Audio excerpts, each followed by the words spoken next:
desempeño de las actividades médicas, el humanismo, la ciencia y el arte se conjugan.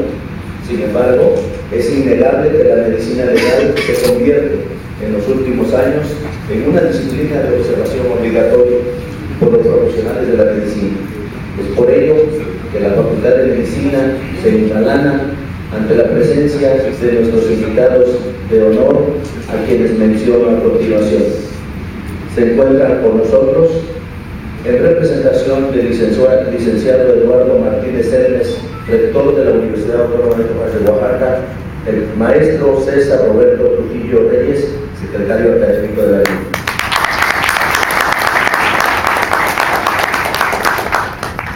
Está con nosotros el magistrado del Poder Judicial del Estado, Eduardo Pinacho Sánchez.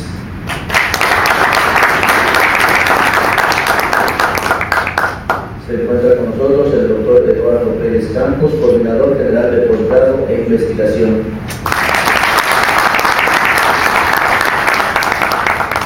También se encuentra con nosotros el doctor Eduardo Pérez Campos Mayoral, coordinador de las maestrías en Ciencias Médicas y Forenses.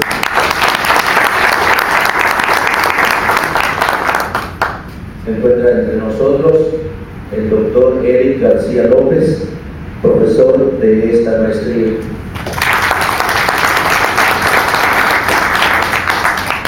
También nos acompaña el ingeniero David Chonchon, también ponente de esta maestría.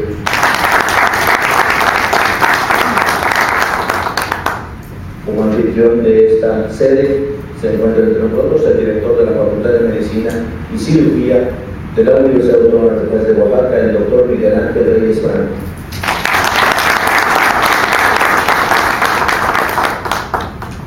Es al mismo doctor Reyes Franco quien le voy a pedir nos dirija unas palabras de bienvenida. Gracias, doctor Eduardo.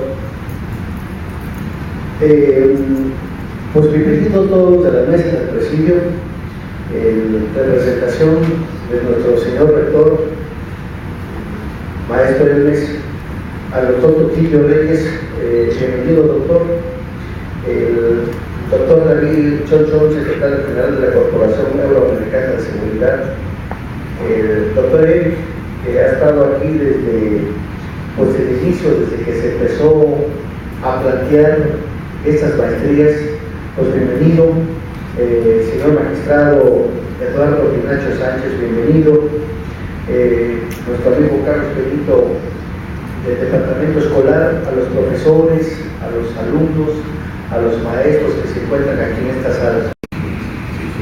Doctor Miguel Ángel Reyes Franco muy amablemente habla como algunos de nosotros participamos en muchas actividades de creación en la Facultad de Medicina, pero en realidad es un grupo que le agradezco muchísimo que haya participado desde hace 15 20 años. Entre ellos está el mismo doctor Miguel Ángel Reyes, el profesor Ricardo, el doctor David y algunos compañeros de México, como por ejemplo el doctor Elena Centeno, el doctor Abraham Marcos, que nos han ayudado, todos ellos en conjunto, todos ellos en conjunto han ayudado a que se den algunas, o que se cristalicen algunas ideas de que nosotros tenemos y que muchos de nosotros quisiéramos seguir adelante. Brevemente les voy a contar algo de lo que ha sucedido aquí, por qué estamos aquí con las ciencias forenses. En la Escuela de Medicina, muchos de sus integrantes tienen en esta facultad algo que ver con la generación de nuevos conocimientos. Les platico. Estimados miembros del presidio, estimados invitados, invitadas, alumnos que nos acompañan, es para un servidor un placer participar el día de hoy en este evento de inauguración de nuestros dos nuevos programas de maestría. Maestría en Psicología Clínica Legal Forense y Maestría en Ciencias Forensico-Médicas. Estos programas no hubiesen sido posibles sin la ayuda e intervención de los doctores Miguel Ángel Reyes Franco, director de la Facultad de Medicina y Cirugía, del doctor Levaldo Cruz Cortés, coordinador académico de esta misma facultad, y del doctor Eduardo Pérez Campos, coordinador general de posgrado. Su compromiso y dedicación hicieron que estos programas fueran posibles. Muchas gracias. De igual forma agradezco su tiempo y finas atenciones al maestro Eduardo Martínez Gelmes y a su representante que nos honra el día de hoy. Muchas gracias.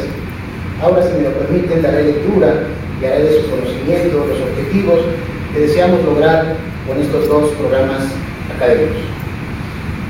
Objetivo general: formar investigadores, docentes y profesionales en el área forense, con el conocimiento científico en diversas disciplinas que conforman esta ciencia. Estos nuevos investigadores serán capaces del manejo de técnicas y procedimientos que permitan el descubrimiento de la verdad, mediante la explicación de pruebas, indicios y o evidencias que resultan de la comisión de una conducta penada por el Estado, apoyando así a las ciencias jurídicas para esclarecer un presunto hecho delictivo. Doctor Miguel Ángel Reyes Franco, director de la Facultad de Medicina y Cirugía. Magistrado Eduardo Pineda Sánchez. Doctor Eduardo Pérez Campos, coordinador general de posgrado. Maestro Eder García López. Distinguidos maestros que nos acompañan, alumnos, alumnas que inician hoy una nueva etapa en su formación. Sean todos bienvenidos a esta Facultad de Odontología. Me siento muy honrado de estar con ustedes en este acto tan significativo para la Facultad de Medicina y Cirugía y para la misma universidad, y representar al licenciado Eduardo Martínez Gelmes, rector de nuestra máxima casa de estudios. Además de ser testigo, como funcionario y como universitario, del inicio de las actividades de las maestrías en Psicología Clínica, Legal y Forense y la maestría en Ciencias Forenses y Biomédicas. Esto es un parteaguas en la universidad, porque diversifica la oferta educativa del posgrado y que la propia facultad se enorgullece de implementarla en este día. Dice el tópico educativo, le voy a citar su voz: el principio de la educación es predicar con el ejemplo, ejemplos de disciplina, dedicación y responsabilidad son virtudes que deben acompañar a un buen maestro. En este debate de la educación de calidad, el maestro se convierte en uno de los pilares que debe llevar a lograr este precepto, la educación de calidad. Pero estas virtudes también deben estar presentes en el otro pilar de la educación, como es el alumno. Alumno que ustedes hoy van a transformar su vida, a lo mejor profesional, su vida privada, en una nueva etapa de su formación. Dentro de estas dos disciplinas muy importantes dentro de la demanda de nuestra sociedad. Ese debate actual de la educación de calidad que persiguen las universidades y en particular las unidades académicas adquiere relevancia en función de los fenómenos de globalización y competencias internacionales que exigen una mayor participación de las universidades públicas del país y la consideración y cooperación entre las mismas. A las 11:45 declarar formalmente inaugurado el curso del ciclo escolar 2014-2015 de las maestrías en Psicología Clínica, Legal y Forense y la maestría en Clínicas Forenses o Ciencias Forenses Biomédicas, para bien de ustedes, para bien de la universidad y para bien de la Facultad de Medicina. Muchas gracias y enhorabuena. Vamos a hablar un poco de un reclamo que en estos tiempos se ha vuelto algo muy fuerte, que es la seguridad. La seguridad o la inseguridad, como la prefieran ver, como el vaso medio vacío, medio lleno, es indudablemente uno de los temas más fundamentales, más cruciales, que afectan a nuestra sociedad en la actualidad. En ese sentido, como dicen, para resolver un problema, el primer paso es, vamos a identificar de qué se trata este problema. Ante todo, Podemos decir que la seguridad, es el atributo de una vida sin temores, de la misma manera en que el bienestar es el objetivo de una vida sin necesidades. Y el delito constituye no solo la principal amenaza para ambos propósitos, sino que representa lo que probablemente sea la forma de inseguridad más impactante sobre la sensibilidad social, por su naturaleza intencional de infligir daños, que no solo afectan a la víctima, sino también a su entorno, por esa sensación de impotencia y desamparo que proyectan sobre la comunidad, lo que a su vez provoca descontento ante la percepción de un clima de intranquilidad y de incertidumbre sobre todo. En ese sentido, podemos decir que la finalidad esencial de la seguridad es la protección y salvaguarda integral de la sociedad, por lo que podríamos decir que la misión de la seguridad, la razón de ser, es evitar males. ¿Qué significa esto? Evitar que pase cualquier cosa que pueda poner en riesgo la existencia o la continuidad funcional de la sociedad. Por ello, vemos que la seguridad se convierte hoy día en un reclamo no solamente creciente, sino recurrente. En este mismo sentido, podríamos establecer como la visión para la seguridad, esto es, la imagen objetivo de lo que quisiéramos de la seguridad, la continuidad de los procesos sociales, pero lo podríamos describir de una mejor manera como que no pase nada. ¿Qué significa esto? Que no pase nada, que no se presente ninguna condición o situación que pueda poner en riesgo la existencia o el funcionamiento de la sociedad. De manera práctica, ¿cómo podríamos interpretar esto? Pues tan sencillo como que el ama de casa pueda ir y regresar al mercado sin que le pase nada. Que los niños, ¿se acuerdan? Como en otro tiempo, puedan salir a jugar a las calles, a los parques, sin que les pase nada. Que el empresario, que puede ser desde la tienda de la esquina, la miscelánea, hasta el gran empresario que genera empleos, que pueda hacer su trabajo sin que le pase nada. Lo cual podemos hablar que sería la condición de continuidad. Que no haya necesidad muchas veces de que las fuerzas de seguridad tengan que intervenir. ¿No es cierto que esa sería, digamos, la aspiración de todos? Que podamos ir a la escuela y regresar sin que nos pase. En este contexto, podríamos definir como el objetivo estratégico de la seguridad a la instauración y preservación de un clima de orden y tranquilidad, en donde prevalezcan las condiciones y situaciones idóneas para que se pueda dar el bienestar y la prosperidad social.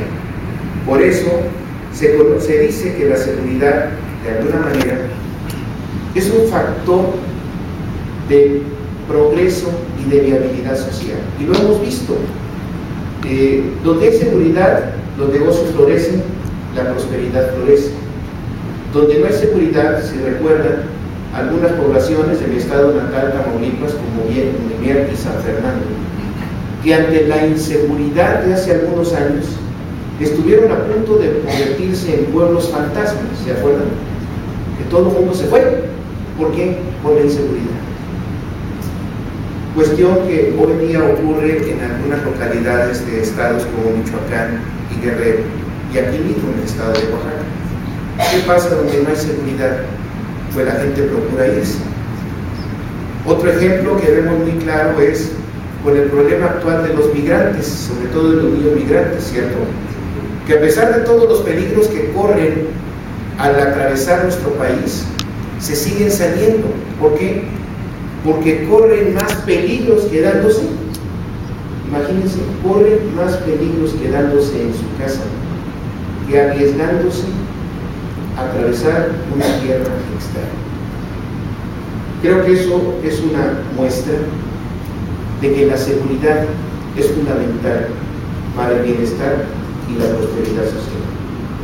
Por cuestiones jurisdiccionales y de acuerdo a lo que establece el artículo 21 constitucional, la responsabilidad de brindar esa seguridad, de crear ese clima de orden y tranquilidad, corresponde al Estado a través de sus instituciones.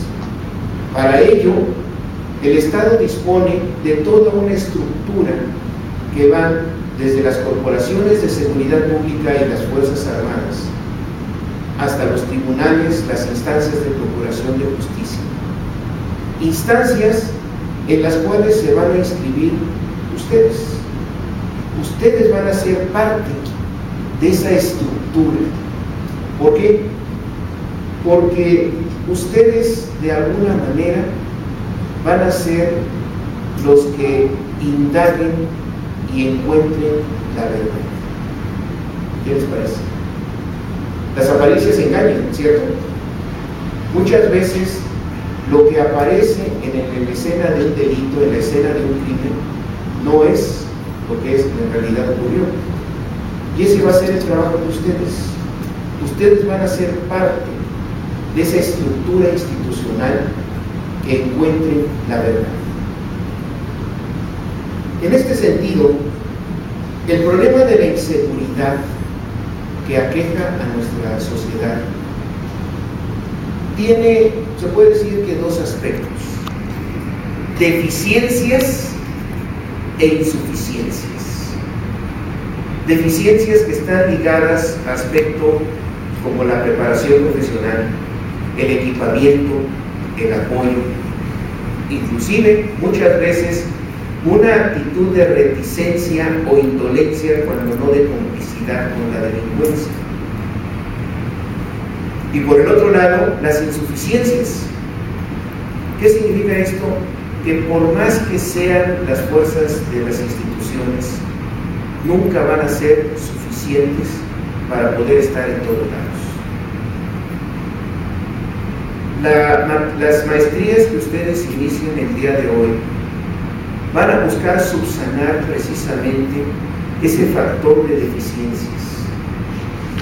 Se espera de ustedes, se va a exigir de ustedes que no sean deficientes, que ayuden a subsanar esas deficiencias institucionales para que puedan despertar la confianza de la sociedad.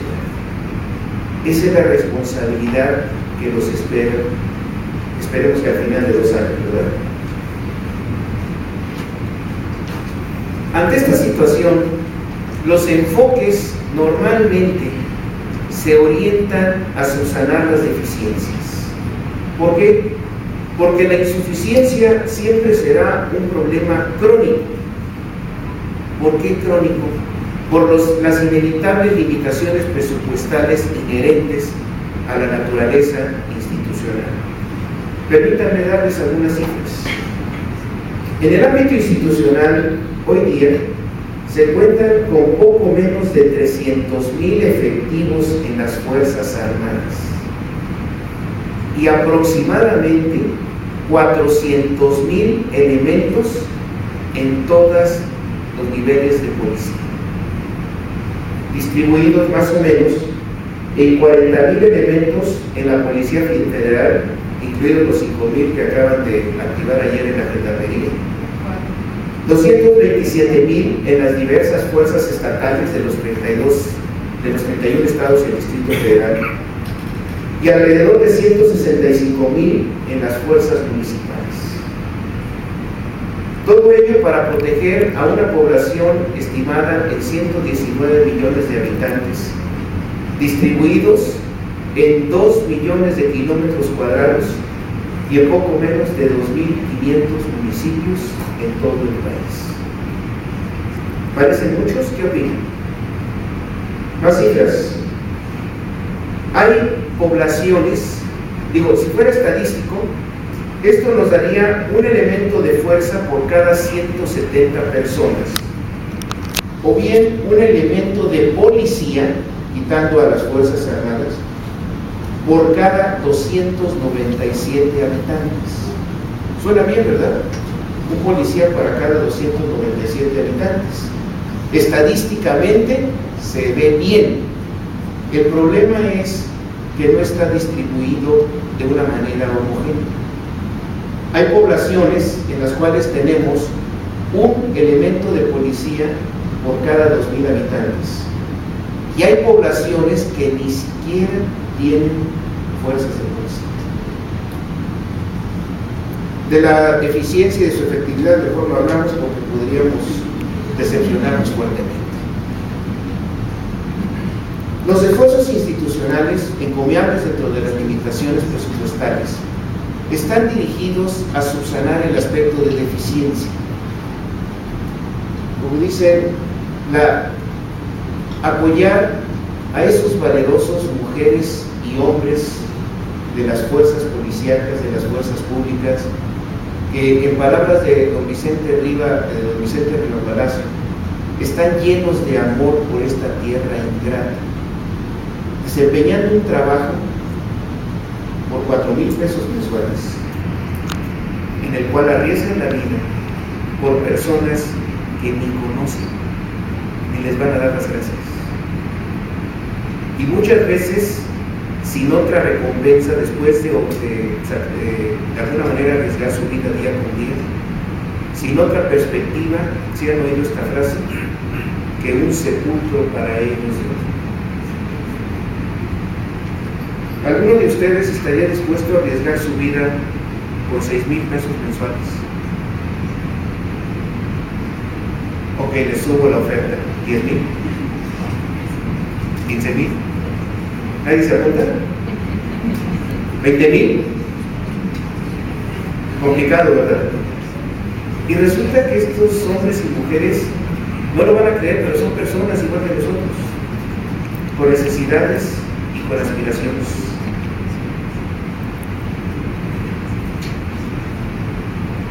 Por eso esto no basta. Se requiere algo más. Se requiere de la participación ciudadana para poder aumentar la cobertura de las fuerzas institucionales, en especial en el combate a la delincuencia. La razón fundamental es que es precisamente en el seno de las comunidades donde habitan y actúan los elementos de la delincuencia, evadiéndose y ocultándose de las fuerzas institucionales. Y por ello es la población, nosotros, los que estamos más cerca de ellos y por lo tanto más expuestos. Pero al mismo tiempo estamos en la mejor posición para detectarlos y alertar de su presencia. ¿Cierto? Digo, los delincuentes viven en algún lado, comen en algún lado. No lo van a creer, pero también van al súper o van al mercado en algún lado. Creo que también comen. Bueno, comen mucho mejor que algunos de nosotros, ¿no? Pero tampoco vamos a entrar en esos detalles. Por eso se necesita el apoyo de esos 1,000 ojos de la población para poderlos detectar, y de esas 1,000 manos para cerrar las puertas y no dar, si han oído este término, esa ocasión que espera el adulto. ¿Cuántas veces no hemos sabido de alguien a quien le robaron la bolsa porque la dejó en una silla? ¿Cuántas veces no hemos sabido de que entraron a robar una casa porque no pusieron la doble llave, porque es una lata estar abriendo y cerrando la doble llave? La policía tiene la culpa de eso. Probablemente algunas policías sean cómplices, pero la policía creó ese descuido, ese error, esa omisión, o quién creó esa ocasión. Porque la seguridad, ojo con esto, no es una dádiva que nos cae como maná del cielo, sino una causa por la cual hay que luchar juntos, instituciones y ciudadanía. haciendo de alguna manera realidad aquello, supongo que también han escuchado esa frase, aquello de un soldado en cada hijo de Dios. Claro, cada quien desde su trinchera y haciendo su parte. Las fuerzas institucionales usando la fuerza, pero la ciudadanía desplegando algo tan sencillo como son o pueden ser medidas de prevención y autoprotección. Autoprotección, prevención, anticiparse, que es la mejor manera de evitar ser víctimas del delito. Por ello, lo recomendable, lo conveniente, y por ello se han establecido algunas líneas de esfuerzo en este sentido, es preparar a la ciudadanía para que adopte esta cultura de la seguridad. A esos que algunos han llamado héroes de lo cotidiano, que salen todos los días a hacer su vida, a hacer su trabajo, a generar la prosperidad social a pesar de las condiciones de inseguridad. Supongo que algunos de ustedes han tenido que vivir eso, ¿cierto? Sortear dificultades, inundaciones, bloqueos, obstrucciones, etc. Porque los maestros no les van a justificar su retardo por un pequeño bloqueo, ¿no? De 2 días. Y no les van a reprogramar el examen nada más porque tuvieron ustedes la mala fortuna de vivir en medio de una manifestación lícita de algunas personas, o porque llegó el huracán Manuel y tumbó varios puentes y no pudieron llegar, ¿cierto? Los héroes de lo cotidiano, que tenemos que hacer nuestro quehacer, no importa lo que pase. Por ello, la seguridad es una corresponsabilidad social. Exigir de las instituciones lo que es su responsabilidad, pero también como ciudadanos hacer nuestra parte. Imagínense, ¿cuánto dijimos? Un elemento de fuerza por cada 297 habitantes. Nada más que multiplíquenlo, porque no lo van a creer. Los policías también duermen, también van al baño. Eso significa que en realidad solamente podríamos contar con la mitad de la fuerza nominal, o sea, un policía por cada 600 habitantes. Y si de esos 600 habitantes, 400 dejan su bolsa olvidada en una silla, ¿habrá suficiente fuerza para evitar que se la roben? Si de esos 600 habitantes, 200 dejan abierta la puerta de su casa, ¿habrá quien las puede estar cuidando? Esa es la corresponsabilidad social.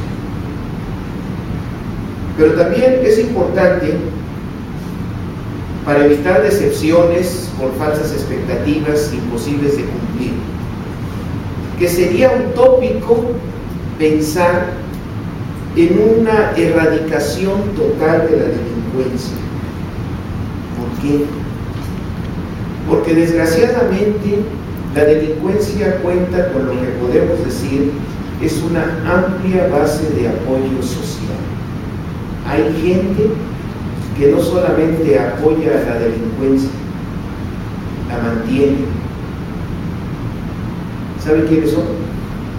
Todos aquellos consumidores de la delincuencia.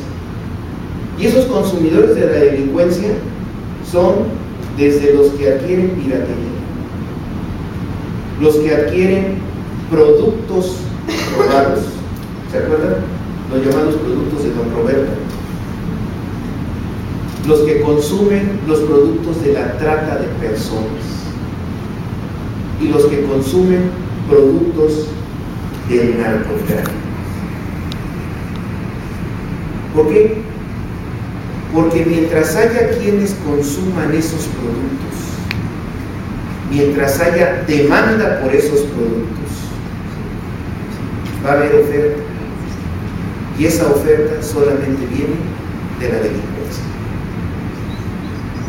Si ustedes compran un DVD por 100 pesos, ¿alguien tiene duda de que es producto de la piratería? Si ustedes compran un pantalón de marca, digamos un Hugo Boss, en un tianguis por 300 pesos, ¿de dónde proviene ese pantalón supuestamente de marca? O viene de la piratería, una forma de delito, o viene de algún artículo robado, otra forma de delito, ¿sí o no? Entonces, ¿quién sostiene a la delincuencia? Entender que el combate a la delincuencia,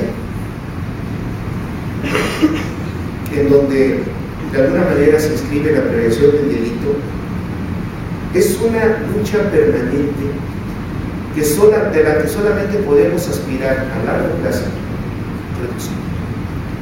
Les doy algunas cifras de qué tamaño es el negocio de la delincuencia. A nivel global se estima que el negocio de la delincuencia, o sea, estamos hablando de cifras a nivel mundial, es de alrededor de 870,000 millones de dólares, de los cuales aproximadamente 320,000 millones de dólares son del negocio del narcotráfico y 32,000 millones de dólares producto de la trata de personas.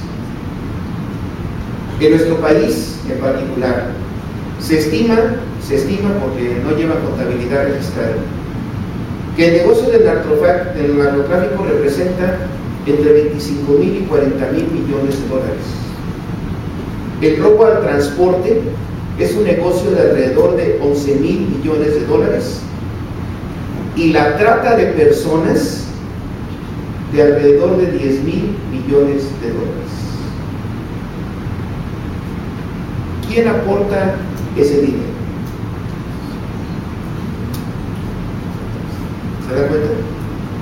¿Quién aporta esas cantidades demenciales de dinero que sustentan los lujos de los criminales, que sustentan la corrupción de las autoridades y lo peor, que financian la violencia contra la población? Cada vez que compramos en 10 pesos un DVD pirata, cada vez que compramos un pantalón de marca a la mitad de su valor en un tianguis, cada vez que el adicto compra una dosis de droga, está financiando una bala o más. Balas que no van contra los delincuentes, van contra quienes, contra los mismos que están aportando y están financiando esas balas. ¿Qué les parece? Interesante, ¿verdad? La misma población civil es la que incuba el huevo de la serpiente, que a final de cuentas nos puede hacer daño. Es la misma población la que financia, la que sustenta, la que mantiene a la delincuencia. ¿Se entiende por qué este concepto de corresponsabilidad social? De nada serviría que tuviéramos rambos triple B en México. ¿Sí saben por qué triple B? Buenos, bonitos y baratos. O sea, rambos de a 6,000 pesos mensuales, es lo que esperamos. De nada serviría que los tuviéramos. ¿Por qué? Porque vamos a seguir financiando a la delincuencia. ¿Cómo podemos parar eso? Desde las fuerzas policíacas, ¿qué ha pasado cuando llegan a hacer un operativo en un tianguis a recoger toda esa mercancía de dudosa procedencia? Motines, ¿sí o no? Muchas veces con base social. Salen todos los vecinos a proteger a sus vecinos, ¿sí o no? Se los dejo para reflexión. Porque debemos entender que la seguridad es un asunto de todos. todos vivimos en las comunidades, todos permanecemos en las comunidades, todos tratamos de hacer nuestra vida en las comunidades. Debemos entender, como población, como ciudadanía, que tenemos que transitar de la indolencia del famoso síndrome de Peter Parker y convertirla en una conducta proactiva a favor de nosotros mismos. ¿Sí saben por qué el síndrome de Peter Parker? ¿Quién vio el hombre araña? ¿Sí se acuerdan por qué nace el hombre araña? No, aparte de la araña que les digo. Si recuerdan, porque cuando todavía no se interesaba, dejó huir a un delincuente, ¿sí o no? ¿Por qué? Porque no era su problema. ¿Y qué hace ese delincuente después? ¿Sí queda claro el concepto del síndrome de Peter Parker? El delincuente que yo financio, el delincuente que yo no denuncio, le va a hacer daño a alguien,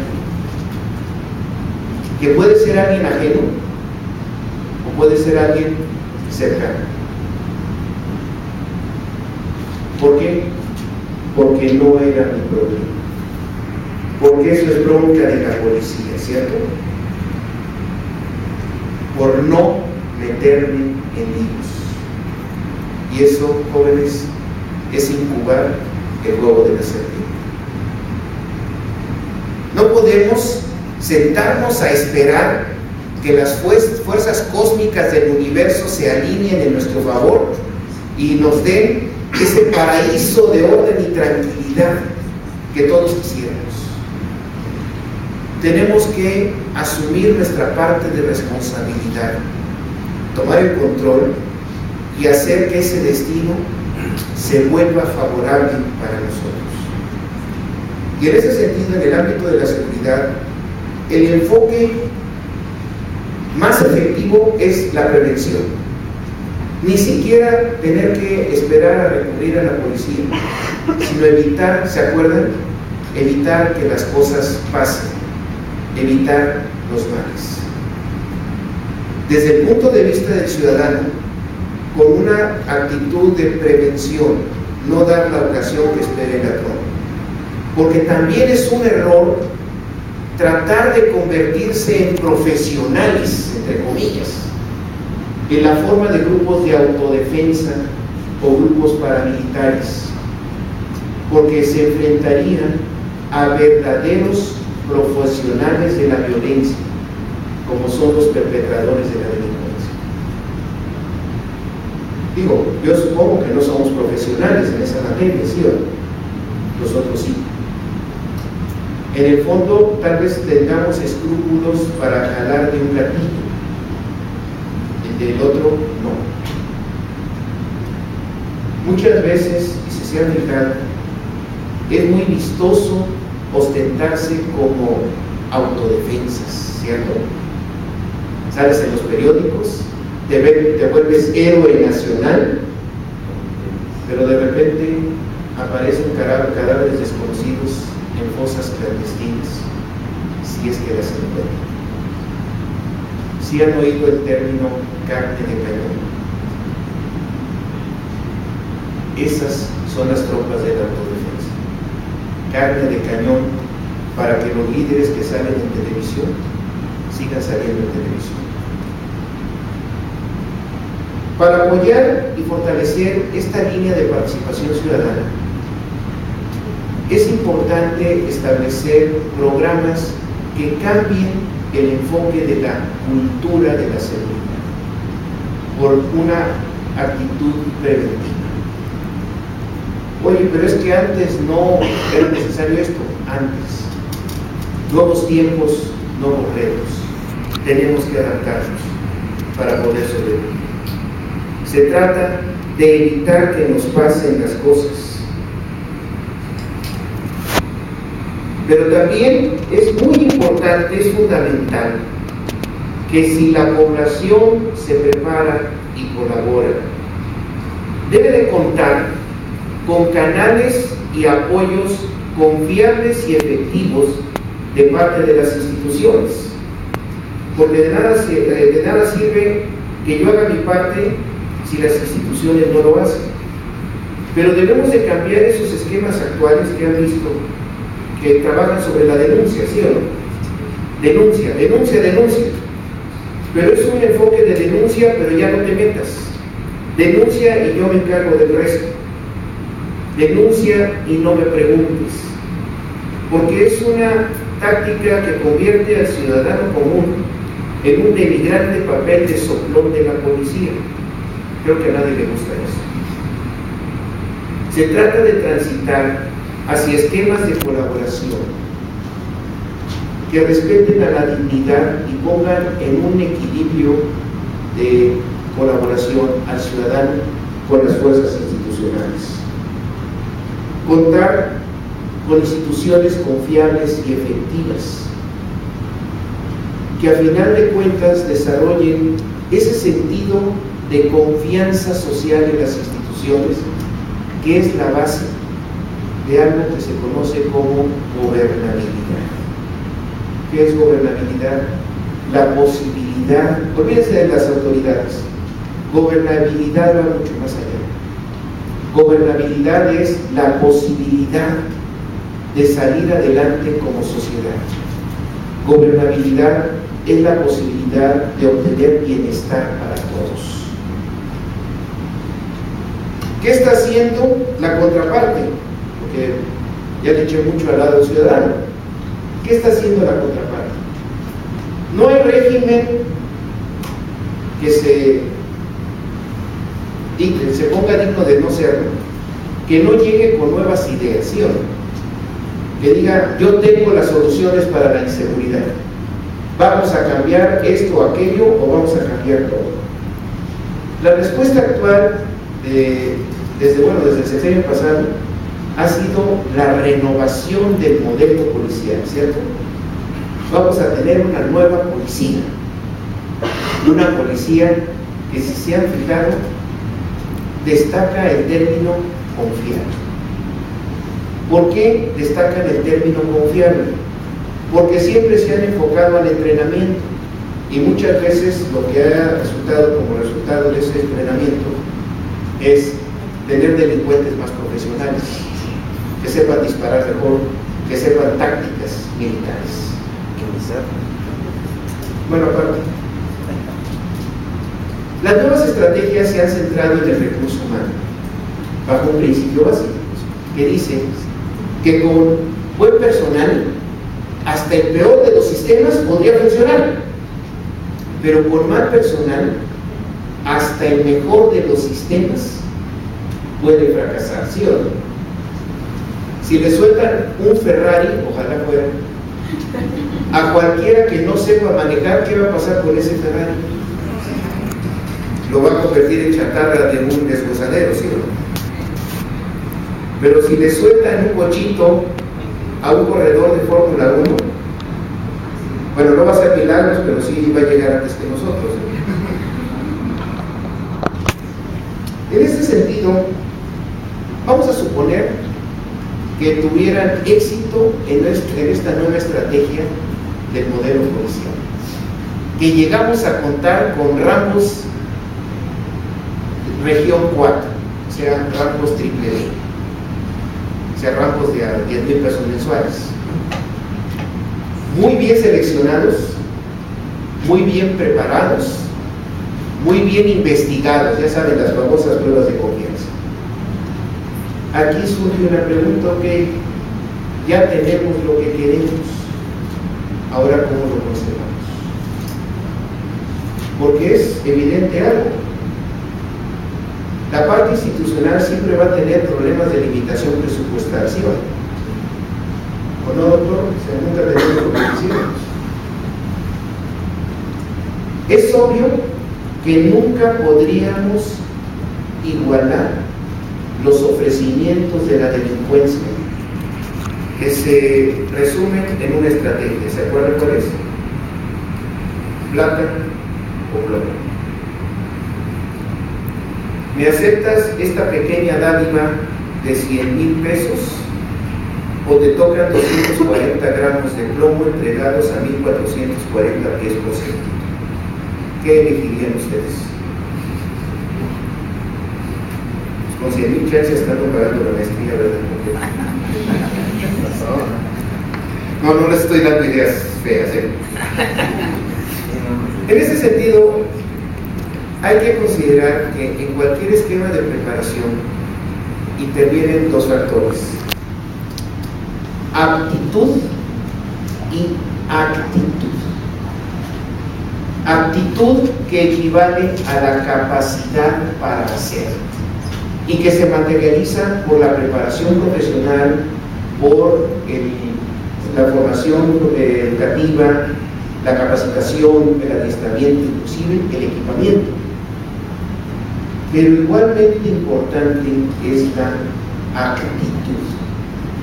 La actitud que podemos definir como la voluntad para hacer. Que en el caso de los profesionales de la seguridad se vuelve un factor mucho más relevante, porque recuerden que en la profesión de la seguridad es inherente el riesgo de la vida. ¿Se acuerdan lo que les preguntaba hace rato?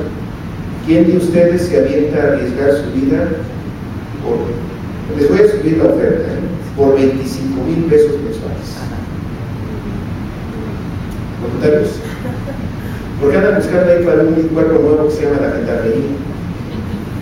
Cada año, me prefieren ser forenses. Porque, como dijimos, aunque la aptitud es fundamental, la actitud es más relevante, sobre todo cuando esté en riesgo la vida. Imagínense un recién egresado de la Academia de Policía, la que ustedes quieran, que cae el primer día y deja una familia. ¿Ustedes creen que estén dispuestos cualquiera a tomar ese riesgo? Hay dudas, ¿verdad? Perdón por los términos que voy a usar, pero entre los policías hay un dicho que dice: policía viejo, policía pendejo. ¿Qué significa? Que el policía llegó a viejo porque se hizo pendejo toda su vida. Nunca llegó a las emergencias, se le ponchó una llanta, no encontró el camino. ¿Sí lo explico? ¿Qué significa eso? ¿Se acuerdan cuando hace rato comentaba la actitud de reticencia para el servicio? ¿Para qué me arriesgo si no vale la pena? Y eso ocurre en cualquier trabajo, no nada más en los profesionales de la seguridad.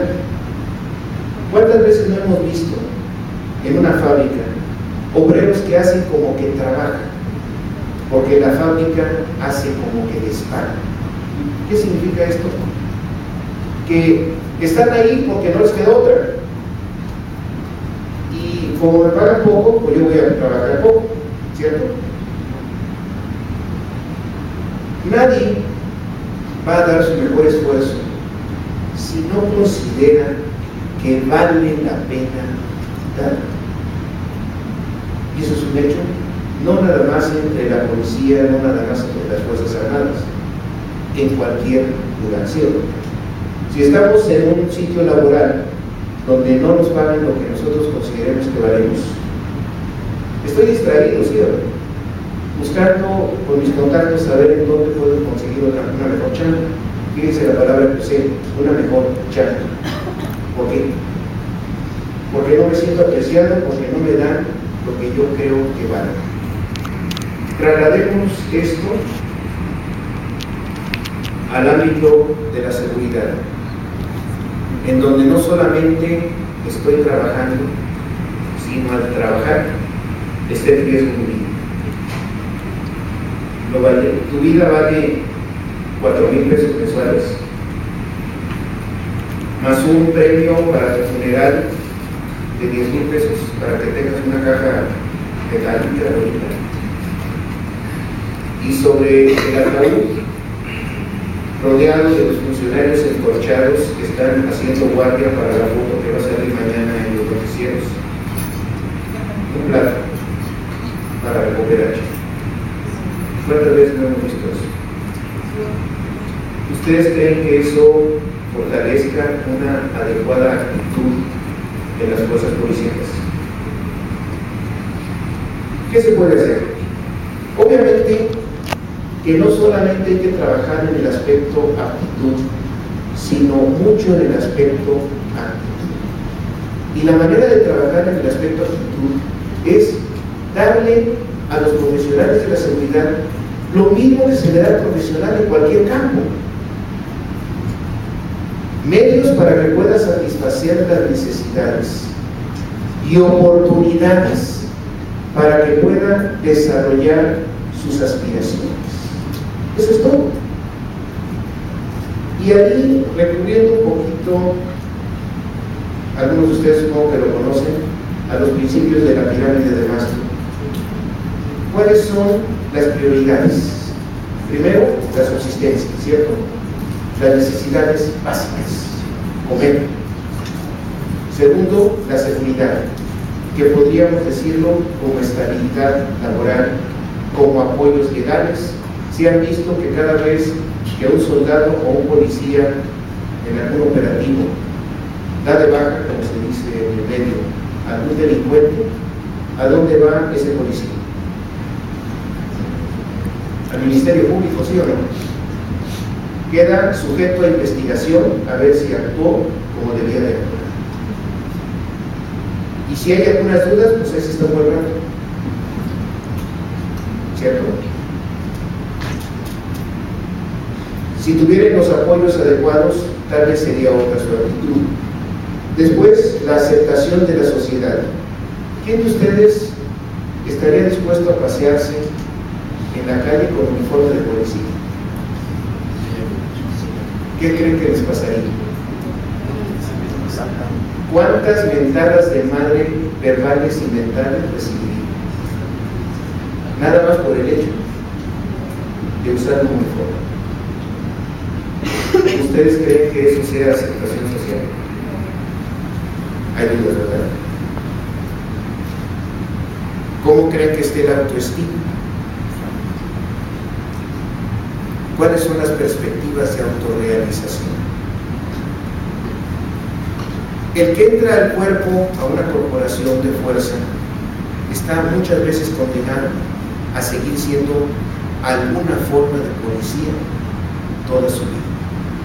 Ante esas perspectivas de vida, ¿qué incentivos creen ustedes que tengan para cambiar su actitud? ¿Qué incentivos creen ustedes que tengan para tomar una actitud más proactiva? Sabe pensarse, ¿verdad? ¿Qué opciones se dan? Bueno, vamos a dividirlo en tres. Para el presente, darles los medios para que puedan satisfacer sus necesidades como cualquier persona. Para el futuro, ofrecerle oportunidades para que puedan mejorar su calidad de vida. Y para un futuro contingente, una realidad inevitable en la vida del profesional de la seguridad, ¿qué pasa si algo me pasa? ¿Qué pasa si yo caigo? ¿Qué va a pasar con mi familia? ¿Qué va a pasar con mis hijos? Oye, pero pues no hay dinero, ¿cierto? No hay presupuesto, no hay recursos, ¿cierto? ¿Cómo podríamos hacerlo? Miren, algo tan sencillo como esto, y estas son algunas ideas que en algún momento ya se presentaron, y estos fueron el producto de un trabajo que se hizo con la Policía Municipal de Jocotitlán en el Estado de México y que se confirmó con la Policía Municipal de Fortín de las Flores. A ver qué opinan de estas ideas. Primero, obviamente, un programa de retribuciones adecuadas para que puedan, ojo, satisfacer sus necesidades, o sea, sueldos, bonos, o lo que sea. Pero estamos de acuerdo que nunca va a ser suficiente, ¿cierto? Programa de estímulos y recompensas, pero con mecanismos transparentes. Si escucharon en las noticias que ayer, junto con el anuncio de la Gendarmería, se anunció un comité para el desarrollo policial. ¿Sí escucharon de eso? ¿Qué significa esto? Que parece que se está atendiendo ya más la cuestión de actitud, más que de la actitud. ¿Por qué? Porque hoy día las recompensas y los estímulos son discrecionales, ¿sí o no? Si me caes bien, te pongo en la lista de los bonos. Si me caes mal, te mando a cubrir el crucero más solitario y en medio de la lluvia. Si usamos mecanismos transparentes donde todo el mundo sepa qué y por qué, podría cambiar la actitud. ¿Qué opinan?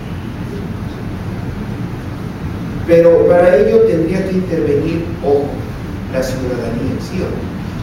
Porque ¿quién está en mejores condiciones de calificar el trabajo policial?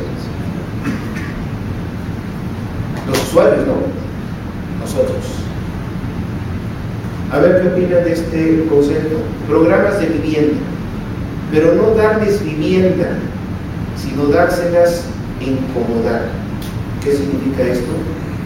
Mientras seas policía y te portes bien, vas a tener dónde vivir. Si algo te pasa, tu viuda puede seguir viviendo ahí y tus hijos hasta que cumplan 25 años. ¿Sería un incentivo? No estamos inventando el hilo negro. ¿Sabe quién usa este esquema? Pemex, las empresas mineras y las Fuerzas Armadas, ¿sí o no? ¿Sí han oído hablar de las colonias militares? ¿Sí han visto que las empresas mineras, donde tienen sus minas, les dan casas a los trabajadores? ¿Cuándo les dan esas casas?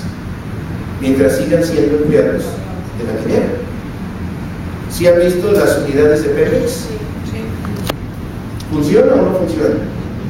Uno que entra a Pemex y se quiere salir de Pemex, ni de loco, ¿verdad? ¿Seguimos?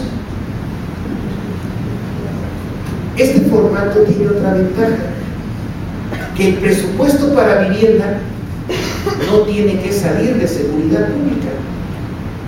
¿Cuántos programas gubernamentales hay de desarrollo de vivienda? No hay más que decirle, ¿sabes qué? De este edificio, de esos 5 edificios que estás construyendo, para el Infonavit, para Fubiste o lo que sea, me das un edificio para los policías. ¿Creen que sería posible? Con otra ventaja, al vivir todos los policías en el mismo lugar, todos se supone que ganan lo mismo, ¿cierto? Ustedes saben que el dinero es como el amor, no se puede ocultar, ¿cierto?